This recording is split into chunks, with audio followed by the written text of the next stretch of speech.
There was incredible tension in the air that evening when my wife's sister, Amelia, arrived unexpectedly at our house.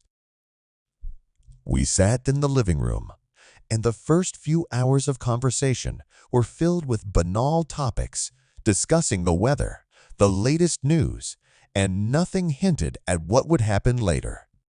Over time, however, something changed. After talking to her, I realized that Amelia was not only beautiful, but also intelligent and engaging. Our conversation was engaging. Her eyes sparkled with interest, and our interaction became more intimate than I could have imagined. The evening was imbued with an atmosphere of mystery and surprise, and every moment spent in her presence evoked different emotions in me, from excitement to fear. Our conversation became more and more fascinating, and I noticed the mystery in her gaze. Her smile acted like a magnet, drawing me closer.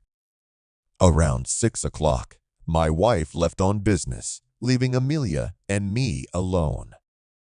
We opened a bottle of champagne and drank a little. Later, Amelia said she had had a long day and wanted to go to bed. She went to take a shower, and soon I heard the sound of water pouring. Unable to resist, I walked over to the bathroom. I pulled back the curtain, and there she was. Amelia gasped in shock and demanded that I leave, but I couldn't stop. I stepped into the shower, pressing her warm, beautiful body against mine, and we were drawn to each other like a magnet. The first touch was gentle. Her warmth and softness intensified our desire. Each breath seemed to echo the yearning of the other. We plunged into a world of love where nothing else mattered. Our bodies became one, and the night became like forbidden fruit, sweet, intoxicating. We surrendered to the moment, oblivious to the world around us. A few days after that night, I found myself standing on the doorstep of my mother-in-law's house, my heart pounding. "Margaret, my mother-in-law called me," she said with a strange note in her voice, and I felt a deep uneasiness. When I entered the house, Margaret's gaze pierced me through. She gestured for me to sit down, her eyes colder than I'd ever seen them.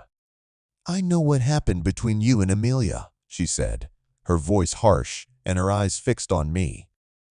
My throat was dry, and I tried to find the words, but nothing came out. Leaning back, Margaret smiled a small, almost cruel smile. "Relax.